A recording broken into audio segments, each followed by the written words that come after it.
Kimani. I'm the Chief Commercial Officer of Naivas Supermarket. We are here very happy, the journey to a 100 store. No other store in Kenya has actually been able to do this, or other retailer.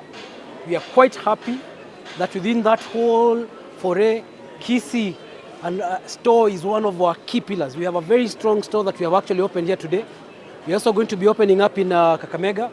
We have Malindi coming up possibly in the next 1 week. We have 2 more stores, and ideally we should be able to actually get to a 100 stores within the next 2 months. This is a big milestone for Kenya, for Kenyan retailers. Very many people actually said Kenyans can't do X, Y, Z, but here we are, Kenyans, making sure that we actually lead the retail foray, that indeed local bread supermarket chains can be able to make it.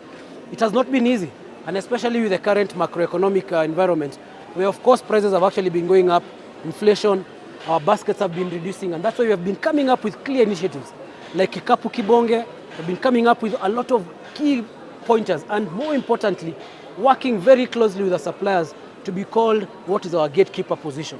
And the gatekeeper position is to ensure that people just don't change prices for how we actually able to protect the customer, and we shall continue doing that. If that means less pocket within, less money in the bank for us, we are okay with it, because ultimately we are a customer-centric business, and we shall continue being the same up to the future.